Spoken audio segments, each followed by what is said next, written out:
We have for decades been programmed to believe that long hours translate into commitment and success.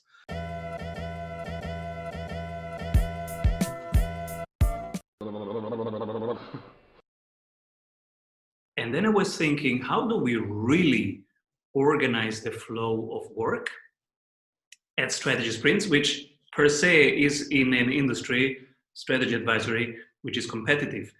Right. Um, but we actually, all the triggers, all the structures, even our corporate values, focus, freedom, flow, humble, hungry, happy. Hmm. They aim at flow, which is a mix of short but very intentional, deliberate, deep work, Hmm. and then many parts of just not working, thinking. Like I was running for 1 hour right now before doing this with you, and I was just thinking and preparing about this. I consider this to be work. Hmm.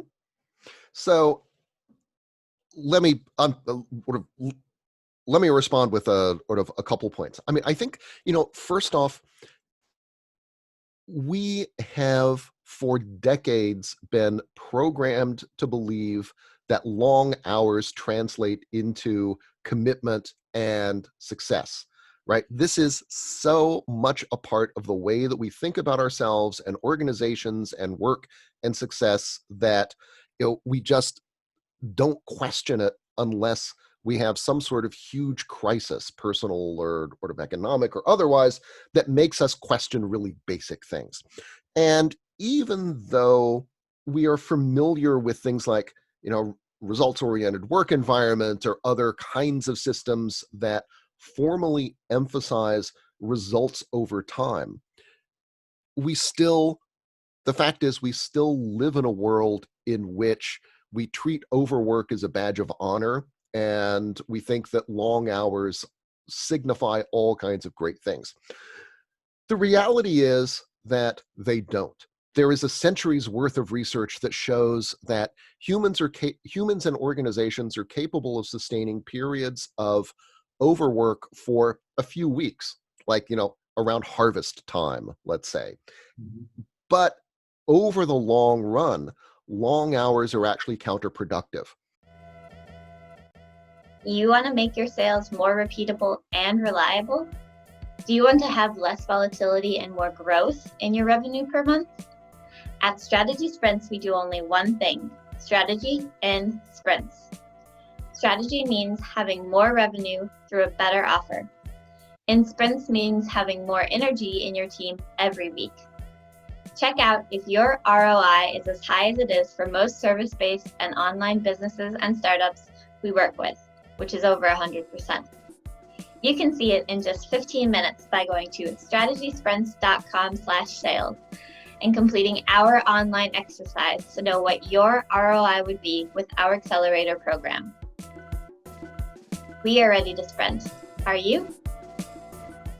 Organizations and people are able to do less when working, let's say, 70 hours for months on end than when they were working 40 hours. They're also more likely to make more mistakes, to cut ethical corners, to miss things that that they wouldn't overlook had they, if they were working more normal hours.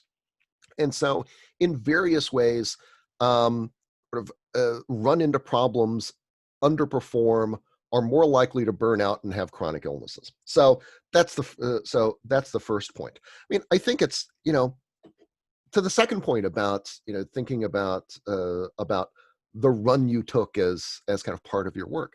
I think that is something that I hear from lots of leaders who move their companies to 4-day weeks. That on one hand, you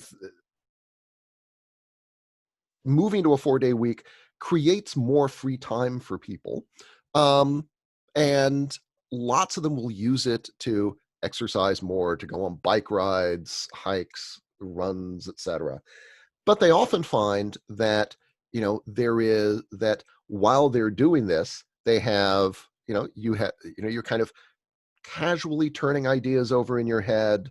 You're thinking a little bit about this, a little bit about that, and then sometimes, you'll have this idea, this, sort of aha moment while you're out on the road that, sort of that offers a solution to a problem that has been bugging you at work. Now, that is on one, that's a great way to have ideas. I think it's also it's also worth remembering that there is a world of difference between having those kinds of ideas when you're out on the running trail versus sitting at home or sitting at work at home these days. But, and that there is, so, while I think we can recognize and sort of recognize the value that that kind of time can have for, sort of for our working lives, we also need to, recognize that it's valuable precisely because it's different. Because we are out of the office, we're in a different environment, we're doing things that are more physical, that are physically and mentally restorative, even as they might help us develop new ideas. And finally, that what you're talking about is something that I saw a lot when I was writing my book Rest, which was about, Nobel Prize winners and famous composers and people like that. And, they what they will do is alternate these periods of really intensive focused work with, you know time in the garden or runs or, other kinds of apparently unproductive leisure activities. But they do it precisely because it is an opportunity for them to have those kinds of breakthroughs and aha moments that they wouldn't necessarily have in the laboratory or at their desk. So I think you are onto something that a lot of really successful and super creative people have discovered as a key both to creative lives and to better lives. It resonates so much. Last week, this was one of these Corona lockdown weeks, and I slowed really down. I started with my kids to to take the basil plants that we have, to cut parts of them and to raise new. So we raised 60 new basil plants. We were Uh-huh. working with plants and had this really leisure time, just playing and having fun and hearing music. And I just enjoyed the Hmm. illness. But I have to tell you, then again, I went running before dinner, and then I come back from running, and I had a breakthrough idea for our mastermind. Hmm. That then a couple hours later became a breakthrough moment in our business that was absolutely not intended. So even short breaks can have such a restorative power, and when things connect, because now they have the space to connect, something magic happens, and Hmm. you can't have that in a 14 hours look at your screen day. Yeah, I think that it, some of the people who adopt 4-day weeks talk about the difference between, working at your business versus working on your business. And one of the things that the 4-day week makes possible is more time working on the business, right? There's one of the things that software companies will do, for example, is organize what they call free Fridays, where you'll work on client stuff, on projects, for paying projects for 4 days, and then you'll leave the office open for a fifth day. And people who want to come in to work on stuff that they care about, whether it's learning a new programming language, playing around with some tool, working on some bug that has bothered them forever that nobody else maybe cares about, but which has always irritated them, they can come in and do that. And if and I've got stories of new products that come out of that exploration. Cockroach Labs, which does cloud-based SQL servers, which apparently, if you're into sort of cloud architectures or SQL databases, is an incredibly interesting combination. Started as one of these kinds of passion projects by one of the co-founders a few years ago.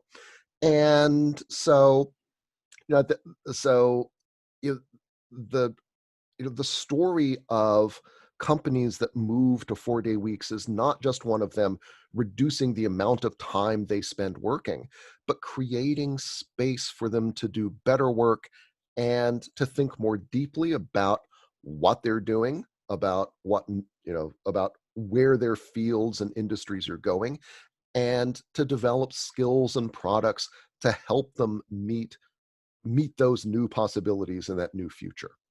Beautiful, Alex. I'm so happy that you were here in this episode, and I am even much happier that you will come back next week, because next week I want to continue this discussion, this time with the context of all these people working from home right now. What can you learn from all your experience of your trilogy of research and your masses of observations and of data? What can we learn from that to share with our community? So I'm super pumped. Thank you, Alex, very much. And see you next week. Thanks. See you soon. Bye-bye. We all know that working in sprints is better, but how do we know what we should work on? You're in luck, because we have a 15-minute exercise that will give you complete clarity on where to take your project next. Go to strategysprints.com/sales to complete our short exercise and meet one-on-one with an expert sprint coach to identify your #1 bottleneck. Hey everyone, I hope you enjoyed that episode of The Strategy Show. Make sure to like this video below and subscribe so that you can stay up to date with every episode of The Strategy Show. Get daily CEO tips from CEOs for CEOs.